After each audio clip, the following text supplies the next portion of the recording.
തമ്പുരാൻ വിവാദങ്ങൾ ആളിക്കത്തുമ്പോൾ കുറച്ചുകൂടി ഒന്ന് പവർ നൽകിക്കൊണ്ടാണ് സംവിധായകൻ പൃഥ്വിരാജിന്റെ അമ്മ മല്ലിക സുകുമാരനും ആ ഫ്രെയിമിൽ കളം പിടിച്ചത്. കഴിഞ്ഞ ദിവസം മകനെ ന്യായീകരിച്ചുകൊണ്ട് ഒരു ഫേസ്ബുക്ക് പോസ്റ്റ് അടക്കം മല്ലിക സുകുമാരൻ പോസ്റ്റ് ചെയ്തിരുന്നു. പക്ഷെ പിന്നാലെ ഇപ്പോൾ പണി കിട്ടിയതോ പാവം നടൻ മമ്മൂട്ടിക്കാണ്. പെരുന്നാളും ആഘോഷിച്ച് വീട്ടിൽ കഴിയുന്ന മമ്മൂക്കയും കൂടെ ഈ വിവാദത്തിലേക്ക് പിടിച്ചിട്ടുകൊണ്ട് ആ ഫ്രെയിം കളറാക്കി എന്ന് പറയുകയാണ് സോഷ്യൽ മീഡിയ ആക്ടിവിസ്റ്റായ അഞ്ജു പാർവതി. അവരുടെ ഫേസ്ബുക്ക് പോസ്റ്റിന്റെ പൂർണ്ണരൂപം ഇങ്ങനെയാണ്: അവസാനം അമ്മ കൂടി ഇറങ്ങി. വെറുതെ ഇറങ്ങിയതല്ല, ഇതിലൊന്നും ഇല്ലാതെ വെറുതെ ഒരു മൂലക്കിരുന്ന നല്ലൊരു പെരുന്നാൾ ആഘോഷിക്കുകയായിരുന്ന മമ്മൂക്കയെ കൂടെ ഫ്രെയിമിൽ കൊണ്ട് വരികയും ചെയ്തു. അങ്ങനെ ഇങ്ങൾ മാത്രം തെറി കേൾക്കാതെ പോണ്ട എന്ന ലൈൻ. ഇനി സംഗതി കുറെ കൂടി കളറാകും, പോരാട്ടം മുറുകുമെന്ന്. ഒരു വശത്ത് അമ്മയുടെ രോദനം, മറുവശത്ത് ഭാര്യയുടെ പ്രകമ്പനം. ആ പ്രകമ്പനം കൊണ്ടുള്ള വിസ്ഫോടനം, വേറൊരു സൈഡിൽ അകപ്പെട്ട മസ്തിഷ്ക പ്രക്ഷാളനം. ഞാൻ ഇതിനിടയ്ക്ക് തിരഞ്ഞത് മറ്റേ കുരുപ്പിനെയാണ്. ഒരു പോസ്റ്റ് ബോംബിട്ട് സംഭവം എത്രമേൽ കുത്തിത്തിരിപ്പിനിട്ട് കൊടുത്തിട്ട് ആ ഡ്യൂഡ് ബിനീഷ് ഇപ്പോൾ എന്തു ചെയ്യുകയായിരിക്കും? ഒടുക്കം എല്ലാ പഴിയും ഒരു തലയിൽ കെട്ടിവെച്ച് ആൾക്കൂട്ടം പല വഴിക്ക് പിരിഞ്ഞു. അപ്പോൾ ചില്ലമേടയിലിരുന്ന വിഗ്രഹങ്ങൾ ഇങ്ങനെ പറഞ്ഞു: പൊട്ടനും പോയി, മട്ടനും പോയി, സിനിമ കണ്ടു, കാശും വസൂലായി ഹൈലേസ.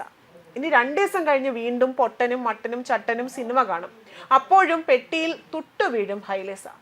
നിങ്ങൾ പറ്റിക്കപ്പെട്ടുവെങ്കിൽ അതിന് കാരണക്കാരൻ ഒരേ ഒരാളായ സംവിധായകൻ മാത്രമല്ല, ആ ക്രൂവിൽ പ്രമുഖ പങ്കാളിത്തം വഹിച്ച 4 പേരും ഒരേപോലെ തന്നെ നിങ്ങളെ പറ്റിച്ചു.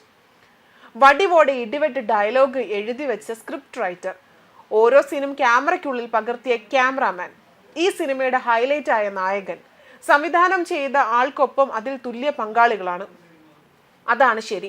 ഇന്നേ വരെ സ്വന്തം രാഷ്ട്രീയം എന്താണ് എന്ന് ആരുടെ മുന്നിലും തുറന്നു പറയാത്ത ആ ഒരാളെ സ്വന്തം എന്ന് കരുതി ചേർത്തവർക്ക് വിട്ടുകൊടുക്കാൻ മടി. അത് കൃത്യമായി മനസ്സിലാക്കിയ ചാണക്യന്മാർ ഇറങ്ങി ഓരിലോട് അപെക്സ അൾട്ടിമയുമായി. അതാണ് ഇന്നലെ കണ്ട ചില ലൈവ്. ഇനി നിങ്ങൾ പറ്റിക്കപ്പെട്ടിട്ടില്ലെങ്കിൽ, ഈ സിനിമ നിങ്ങൾക്ക് ഇഷ്ടമായി എങ്കിൽ, ഇന്നൊരു ദിവസത്തെ പോസ്റ്റ് കൊണ്ട് അല്ലെങ്കിൽ സെൻസർ വിവാദം കൊണ്ട് നിങ്ങൾക്ക് എന്ത് നഷ്ടം? സിനിമ നിങ്ങൾ കണ്ടു ആസ്വദിച്ചു. പോസ്റ്റ് ഇട്ട ആൾക്ക് നട്ടലില്ല, ആ പോസ്റ്റ് ഷെയർ ചെയ്ത ആൾക്ക് മുഴുത്ത നട്ടല് എന്ന ഇരട്ടത്താപ്പ് ഇപ്പോൾ എടുത്തിട്ട് വീശുന്നത് എന്തിനാണ്? അങ്ങനെയെങ്കിൽ ഈ സിനിമയ്ക്ക് ആദ്യം കൈയടിച്ച നിങ്ങൾ സമ്മതിക്കണം, നട്ടലിൽ പണയം വെച്ച ഒരാൾ മാത്രമല്ല, മറിച്ച് ആ ക്രൂ മൊത്തമാണ് എന്ന്. ഈ ഒരു വിവാദത്തിൽ ഈ സിനിമയെ മുന്നിൽ നിന്ന് നയിച്ച പ്രമുഖർ എല്ലാവരും തന്നെ ഒന്നുകിൽ വിശുദ്ധർ, അല്ലെങ്കിൽ എല്ലാവരും ലൂസിഫർ. അത്രേ ഉള്ളൂ. അല്ലാതെ എല്ലാം എടുത്ത് ഒരാളുടെ തലയിൽ കെട്ടിവെച്ച് ഞങ്ങളുടെ വിഗ്രഹങ്ങളൊക്കെ പച്ചവെള്ളം ചവച്ചു കുടിക്കുന്ന വെറും നിഷ്കു എന്ന നറേറ്റീവുകൾ അർഹിച്ച അവഗണനയോടെ തള്ളുന്നു. അങ്ങനെ ചില ഗംഗാധരൻ മുതലാളിമാർക്ക് വേണ്ടി മാത്രം രൂപക്കോട് പണിയേണ്ടി വരുന്നവരുടെ ഗതികേട് നോക്കണേ എന്നാണ് അവർ കുറിച്ചിരിക്കുന്നത്. ഇതായിരുന്നു അവരുടെ പോസ്റ്റിന്റെ പൂർണ്ണരൂപം. ന്യൂസ് ഡെസ്ക് കർമ്മ ന്യൂസ്.